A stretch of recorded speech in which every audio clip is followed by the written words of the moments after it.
Welcome to WRM, Work Relationships Matter. I'm your host, the Edward Jones, a certified life coach who specializes in work relationships. Simeon Gant, Chief of Staff to a California State Assemblyman, is here today to share his thoughts and experiences that will be beneficial to you. Welcome, Simeon. Thank you. Thank you. Thank you for having me.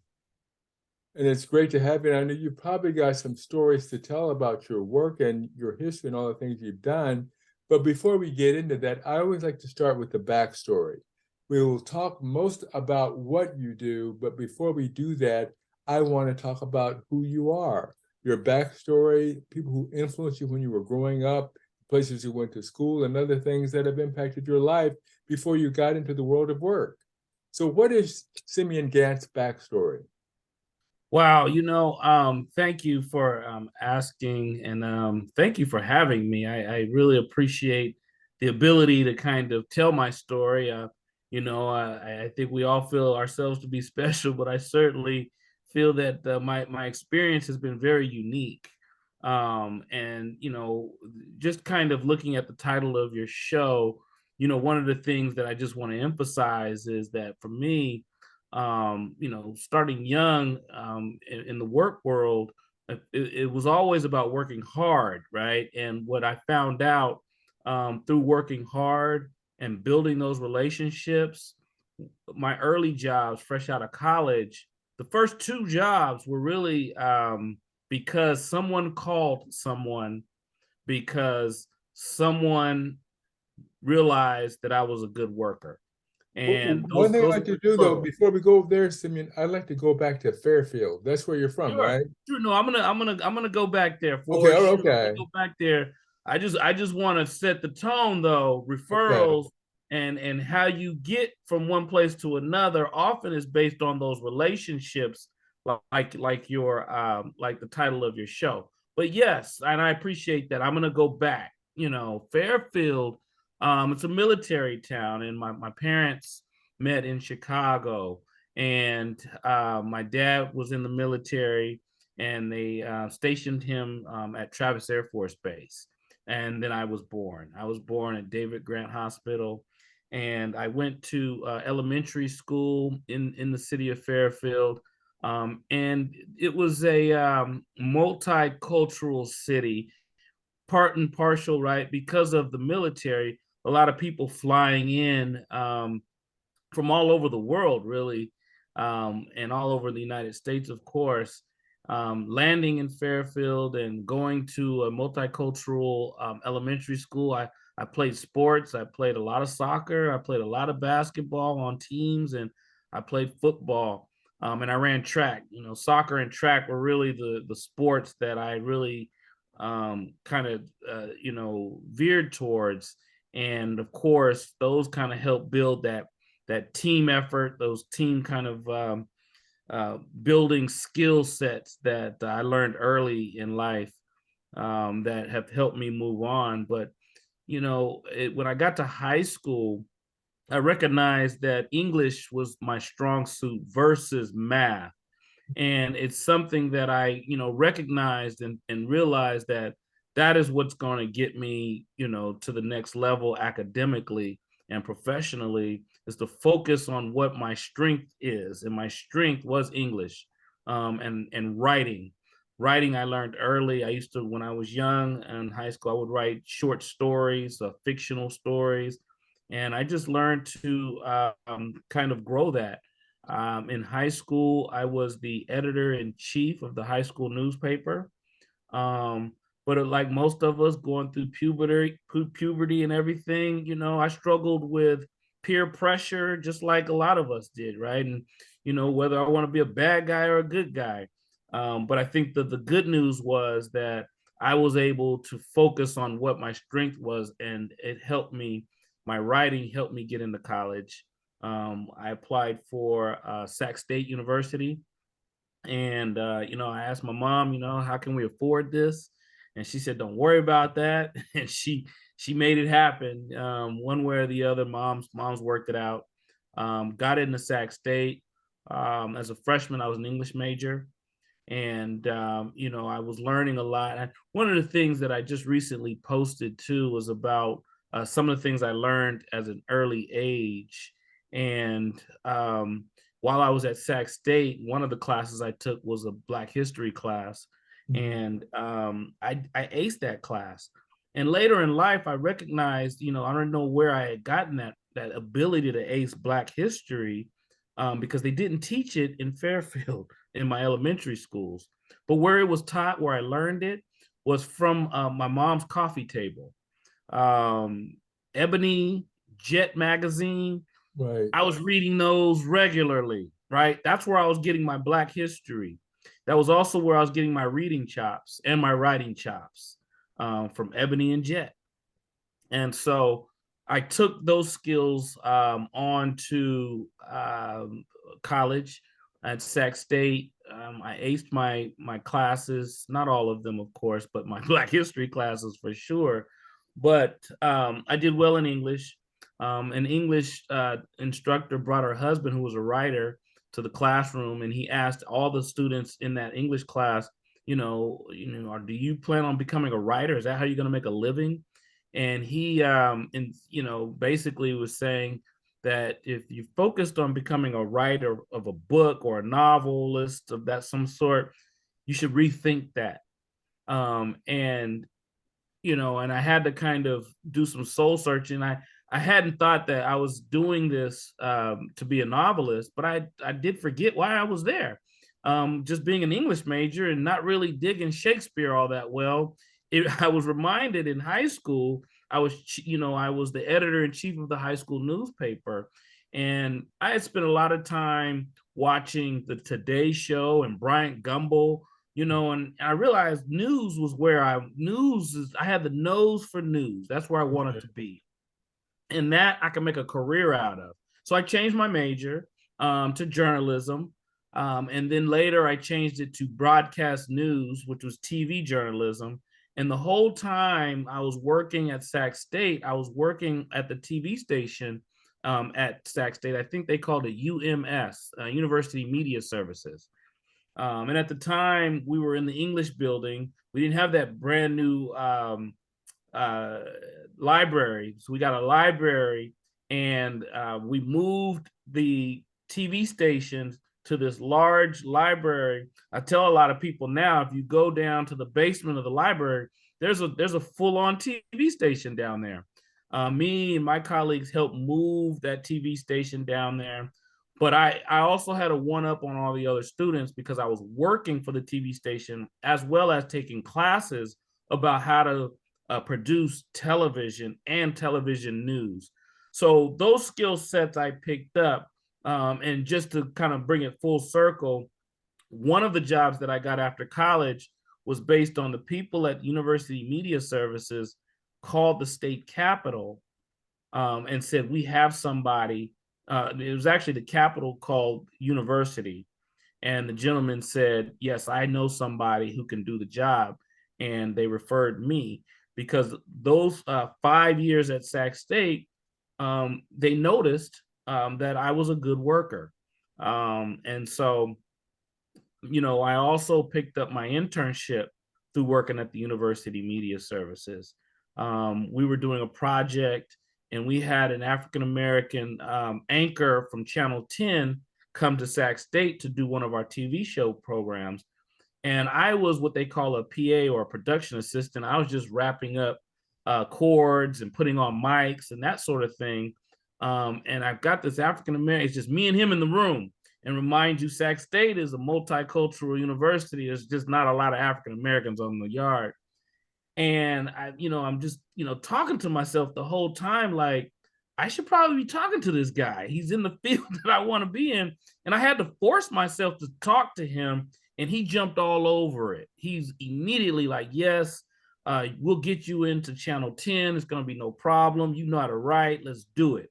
And sure enough, he got me into Channel 10. Tony McEwing was his name. It's a blast from the past, if anybody remembers that in the early 90s. But Tony McEwing, he gave me an opportunity. He brought me to Channel 10, and I worked at Channel 10 News I wasn't doing production. I was doing news. I was at the news desk. I was writing and just learning the whole process of real life news. Um, and that's really how I got my first job after I graduated from Sac State. Um, Again, it was phone calls. Channel 4 NBC in Reno called Channel 10 and said, "Do you have somebody?" Mm-hmm. And sure enough, the folks at Channel 10, they could have referred any of my colleagues, anybody who came before me, but they Mm-hmm. said, no, this guy, he's a hard worker, he's a good writer, and he's a good communicator. And sure enough, I flew in to Reno because I was on vacation in Chicago with the family. Mm-hmm. Straight, my mom called, said, "Look, you got to interview. You got to get back here as soon as possible." So I flew from Chicago straight into Reno. It was snowing, and I interviewed for the job, and I got the job, and I was a television news producer. It was the morning show lead into the Today Show. Unfortunately, we were producing news on typewriters still back Yeah. then.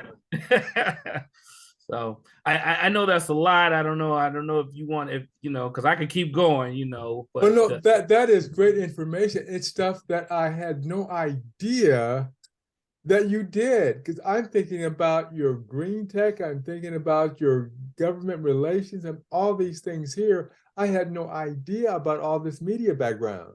yeah, I tell people I'm really on my third career. And Okay. and like yourself, we look pretty young for our age. Yeah. But I've been around a few blocks. You know, I really loved journalism, and I really felt that I've always had a natural ability and the need and want to know information and then share it, right? Yeah. Share that information. And so that kind of, and then learning the process, the asking the right questions, being very critical thinking, all of those skills I just kind of taken on to other parts of my career. Um, so while I was in Reno, not really liking it, right? Just a Uh-huh. different place. I was getting cussed out every morning, every day. It's just like Why?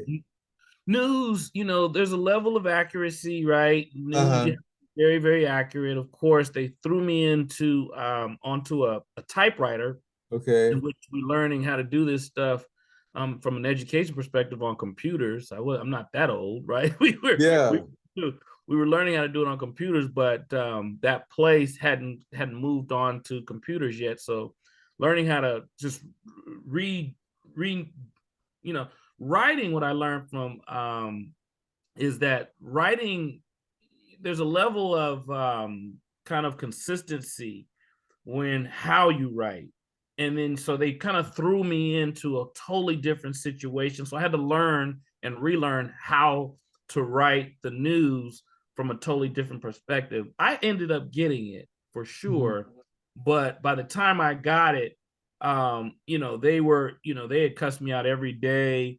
They tried to break me down. I was an alpha by then, so they weren't going to break me down. Mhm. But then there were other little things like I wanted to lead a story with the death of Thurgood Marshall's mom. Mhm. And Okay. right, Thurgood Marshall, an iconic hero in our community. Right. Uh, and the other news in my shop would lead with other deaths, right? But they felt like that was the wrong decision on my behalf. So there were little things like that told me, maybe this isn't for me. Mhm. Um, um, but I got rescued quickly. That's when the call came from one of my former instructors at Sac State about the job at the state capitol. The state Okay. capitol had called my friend Alan Henderstein, and he called me and he said, "Do you want to, maybe you could work at the state capitol doing television there?" And I Mhm. jumped at it. I was ready to get out of Reno. Um, and so I started working for what they call Assembly TV. Okay. And at the time, I really didn't know much about politics other than as a reporter, right? And just by the way, this was during the time of Bill Clinton. So when I was still doing news in Reno, Bill Clinton was being elected. And I'm gonna tell you Okay. that was a tough night, right? Because the national politics was a little easier to write about, but the local politics, not being from Reno, I didn't know anything about none of that stuff. But Mhm. it was a hard night for sure.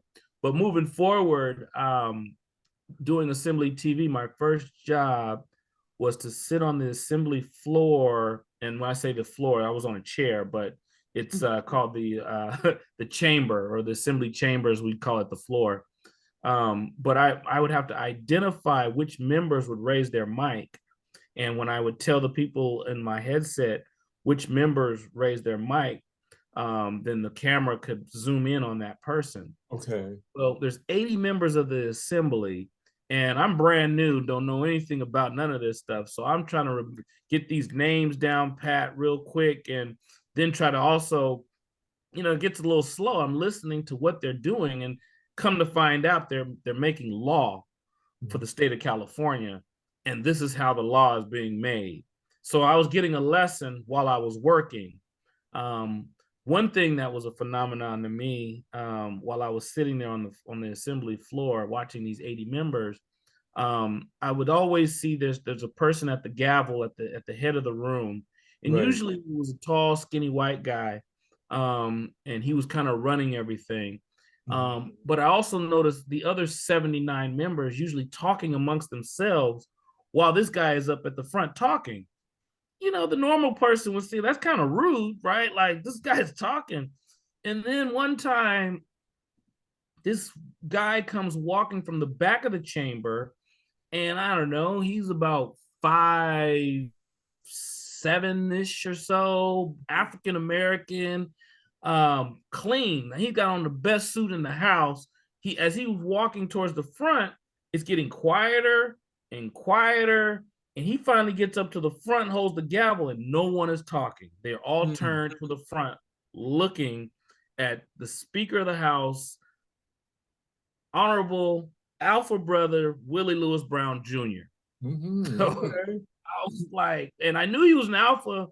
I didn't know the power that he yielded. I had no idea, right? And Mhm. so it was amazing to me to see a black man with this kind of respect. And as a young person, I was still in my 20s at the time. It was intriguing, and I ended up working for the assembly, operating cameras, going from committee to committee, learning the legislative process while working in assembly TV. Mhm. Had a little situation because it was less than part-time. It was kind of on call. And I'm young, fresh out of college, trying to make a living. Right. And a friend of mine was like, "Hey, there's a job at one of these newspapers over here, as a writer. You might want to go for it." I went to Assembly TV. I told him, I said, "I'm going to go for this job, but it's like a freelance job, so I should be able to do both jobs." I Mhm. was young. The guy didn't have a lot of faith in me. He was like, "Yeah, whatever. If you get the job, just come back and let me know." Right. I got the job. I came back to let him know, and he said, "Oh, we don't need you anymore." Whoa. Yeah, so I was a little stunned about that because I wanted to keep that job too, of course. Mhm. And I thought it was wrong. I thought I did all the right things by letting him know. And I still, it was a freelance job, so I could write on my own time. Right. And this was a on-call job, and so it wasn't every day. Mhm. So I felt it was unfair. So I wrote a note. I wrote a note to Willie Brown, Okay. and I gave it the note to the assembly sergeants. These are like what they kind of like the security guards. Gave the note to one of the sergeants. He took it into Willie Brown's office. Later, I get the phone call. I now have two jobs working for Willie Brown, the Speaker of the House. And Willie Brown's office told him that the Assembly TV had to use me when they needed me. Okay. So it worked out. I ended up working in Willie Brown's press office and in his constituency relations office. Hmm. So I got an opportunity to write for one of the greatest speakers we've ever had. And I got an opportunity to learn really more about the legislative process through working in constituency relations, answering the phone, talking to constituents about issues, and answering and responding to letters, learning the format of a legislative letter, and learning how to just talk about legislation in these letters to constituents. So it Right. was a great learning experience for me interning for Willie Brown Jr. That is wonderful. Now, let me pivot for a minute because one of the things that you do so well and are well known for in the area is green tech. How did you get into green tech? When I think about media, I think about the state government and then green tech. How does all that, how did that come about? Yeah, so it was all symbiotic, really. I had spent after Willie Brown, I had spent about 8 years or so, maybe 8 to 10 years in the legislature, working for different members of and senators. And because of term limits, it's a grind, it's a churn. Right. You gotta keep figuring out who you're gonna work for every so often. And after a while, he got a little burnt out from it, really. And I noticed one of the bills that they passed is called the Global Warming Solutions Act. Okay. And the Global Warming Solutions Act was a bill that I noticed that was it was going to change the way we develop our infrastructure. It was going to change the jobs. It was going to change everything, and it was all based on improving our environment and improving our own personal health. And so all that was happening when a time I started lobbying for the NAACP. And while I was lobbying for the NAACP, I decided to write up this nonprofit because I recognized that the vocabulary was changing on how we develop our infrastructure. I recognized that as Black folks, we were going to be behind on this stuff. Hmm. And at the time, I was working with the Alpha Academy, so I was especially concerned about our young people.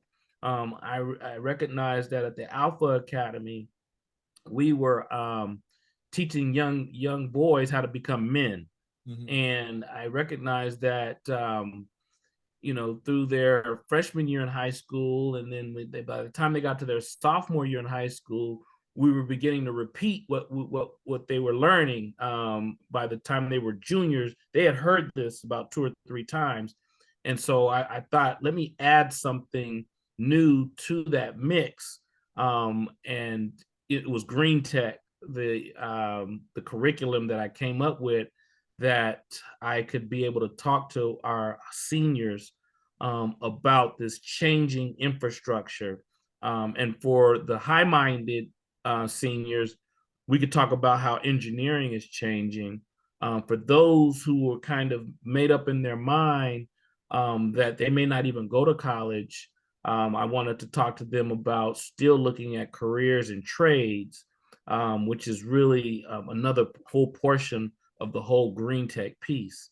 And Right. so, one of the things that I wrote up in the business plan to develop this nonprofit was how these 5 industries will be affected by what we call going green or Hmm. environmental justice. And the 5 industries were construction, transportation, manufacturing, utilities, and overall environmental management, which is really the sciences. Okay. Right? The sciences, the animal sciences, the trees, the land, right? But the utilities, right? The utilities, that's SMUD, PG&E, and those are very high paying jobs from all levels, from engineering to people who are just climbing the poles.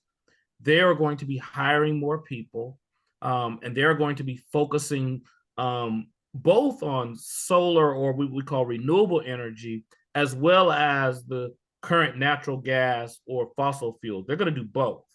Right. But it opens it up more because they were less focused on renewable energy in the past than they are now.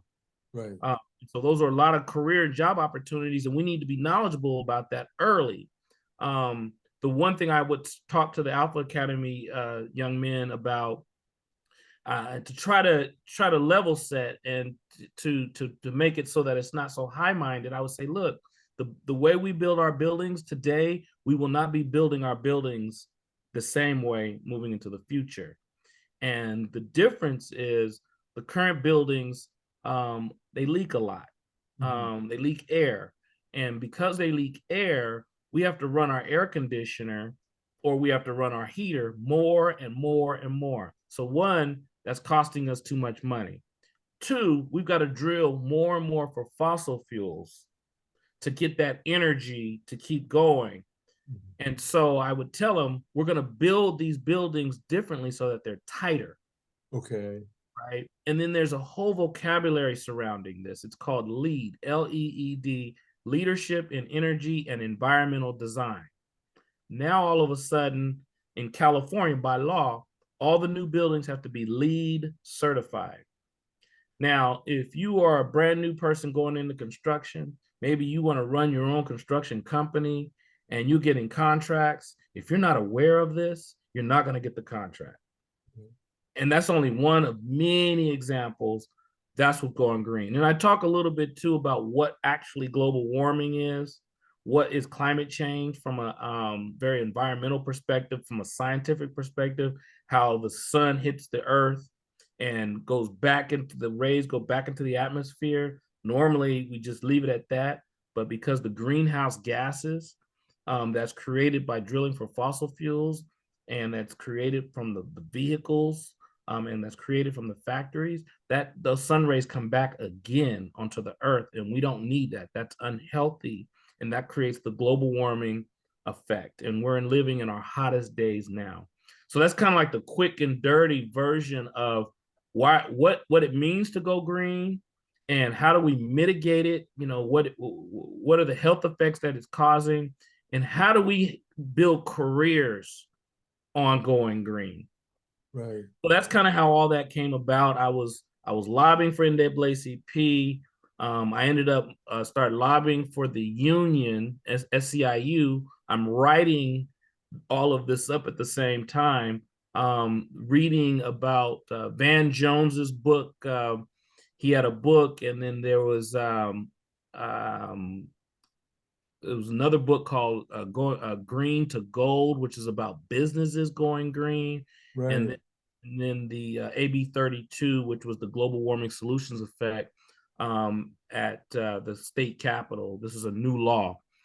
That's where it came from, wanting to help our people get ahead, but doing it from a perspective that we normally don't pay attention to. Absolutely. Absolutely. Now, one thing I'm after, we got about 4 minutes left, and I want to just briefly touch on what your role is as the chief of staff for an assembly person. Great, thank you for asking.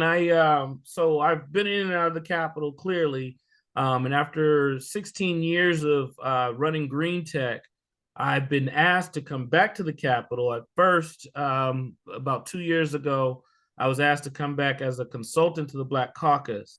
And then quickly, there's a new member who came in, who she's now Assembly Member Akilah Weber. She asked me to be her chief of staff. And then after her, just recently, after these elections, Assemblyman Corey Jackson out of Riverside County asked me to be his chief of staff. Okay. So what I do as Assemblyman Jackson's chief is really kind of coordinate his office staff. Dr. Jackson has an agenda to build up civil rights, to kind of fight against racism. And he has a staff of 10 people, 5 in the Capitol, 5 in his district. And my job is to oversee that staff and make sure that they are pushing his agenda forward. So we've got a legislative director. Dr. Jackson says, I want these bills to end racism and other things. It's my job to make sure that the ledge director is doing his job. I have contacts in the Capitol. I tell him, go talk to this person, go talk to that person. And he does it. He makes it happen with the rest of our staff. So Well, Well, that is great. And we're about out of time, but if people wanted to know, I mean, what you have given me is golden. And it's too bad we're having to do it in just a half hour. But if people wanted to learn more about you, how to contact you, or if to learn more about any of these things you're doing, green tech or whatever it is like that, how do they do it? Facebook, Twitter, websites, how do they get a hold of you, learn more about all these things you're doing? Yeah, so I'm definitely on Facebook, Simeon Gant on Facebook. And my email is simgant, SIMGANT, at gmail.com, simgant at gmail.com. And then Green Tech is, we have a website, greentech.edu.org. It's Okay, Green Tech, that's green tech. What is it now? GREENTECH, Okay, Green Tech edu. Okay. edu.org. Org. Okay, gotcha. All right, great, wonderful. Because that just sounds. I mean, there's a lot to that, and I know there's a lot more that you could say about it. But if people get to that website, I know they'll be have so much more information, be able to be more effective in terms of tying into what you're doing. Thank you. I appreciate you giving me the time. Well, great. Well, Simeon, thank you so much for taking the time to talk to me about this. Really appreciate having you here. Okay. All right. You have a good evening. And once again, folks, I am D. Edward Jones, certified life coach and host of this podcast. If you want to learn more about my coaching business, go to www.prodestinycoaching.com, take the work relationship quiz, and call me and get a free consultation. But remember, above all, relationships work for those who work on them. Have a great evening.